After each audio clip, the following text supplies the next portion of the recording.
Well, I never imagined that I would be responsible for writing the literary sensation of 2021. Least of all that I would write it on cardboard.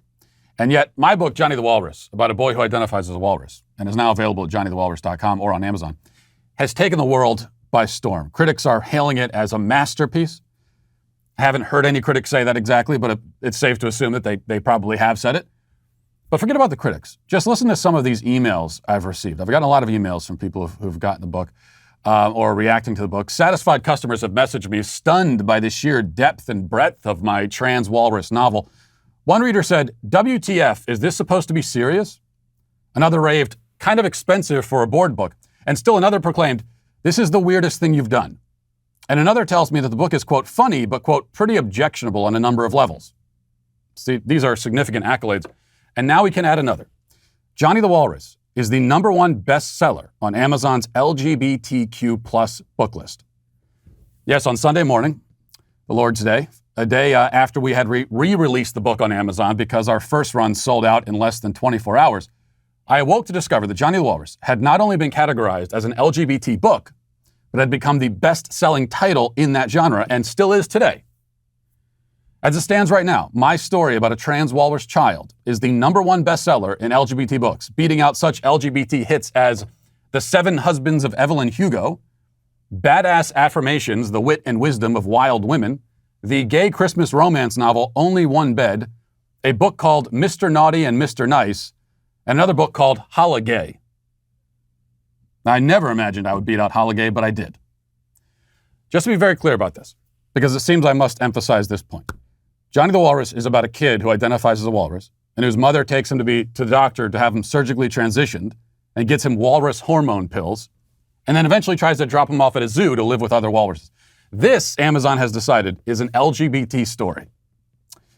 There would seem to be a certain admission being made here. I don't know.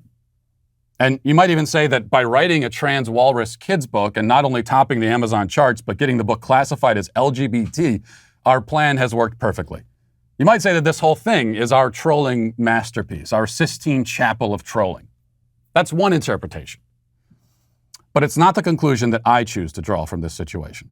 If you want to impress your family heading into the holidays and maybe finally earn the respect you deserve, then this is the way to do it. Established Titles is your opportunity to earn the title of Lord or Lady and gain the respect you deserve.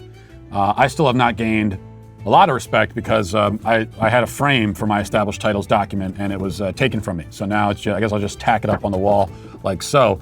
But all you need is a 1 square foot plot of land in Scotland and then you are a lord or lady. Established Titles is a project based on historic Scottish custom where landowners are referred to as lairds or lords and ladies in English. In your title pack, you'll receive at least 1 square foot of dedicated land on a private estate and an official certificate with a crest. Your certificate will include a unique plot number with which you can see the exact location of your land.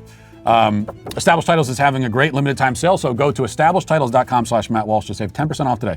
Remember to use the discount code Matt Walsh or just click the link below. That's establishedtitles.com/Matt Walsh or just click the link below. Personally, I take quite seriously my new status as the leading LGBT voice in the nation. I never expected to be such a prominent member of the community, or to be a member at all, frankly. But I will happily embrace this unexpected role. I can tell you that I solemnly swear that I will faithfully fulfill the obligations of my office. This is not something I take lightly. In other words, to the LGBT lobby, I have to say, I'm the captain now. But fear not, I have big plans for us going forward. You're going to love it. Or you might not, but I will. And as the leading LGBT author in the world, that's all that really matters, how I feel. Most of all, and this is the real takeaway here, I think. This is the main point. My title as best-selling LGBT children's author means that I am henceforth personally exempt from all criticism. And it's important that you know that, especially if you're in the audience, because there's an obligation that falls to you now. And you have to know the rules. Any critiques of me, or my opinions, or my behavior, or my literary work will now be officially and legally categorized as homophobic hate speech. If you refuse to buy my book, Johnny the Walrus, or to download my podcasts, or to come to my birthday parties, or to invite me to your birthday parties, then you are guilty of marginalizing an oppressed minority. If I'm censored on social media, or if somehow my book is still banned by Amazon, somehow, It will be gay erasure. Now, you now have a moral obligation to affirm me, agree with me, celebrate me, and especially to purchase my book, which is, need I remind you, a best-selling smash LGBT sensation.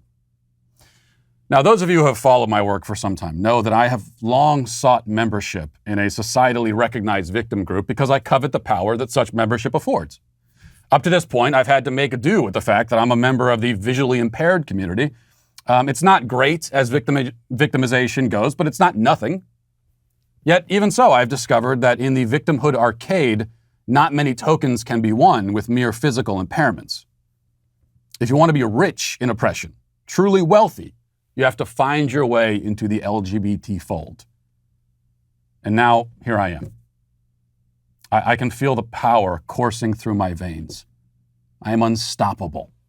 This must be what Spider-Man felt like when he woke up the next morning after getting bit by the spider. This is a fair warning, then, to all of my critics. I am ineligible for further insults or denunciations. Before you say anything to me or about me, just remind yourself that you are referring to the top LGBT writer in the world. Your criticism is violence. Your failure to compliment me would also be violence. These are the rules. I didn't make them, but by God, I will enforce them. So buy my book, you bigots. Listen, hit that subscribe button right now. Do it right now. I thank you for your compliance. It is somewhat appreciated.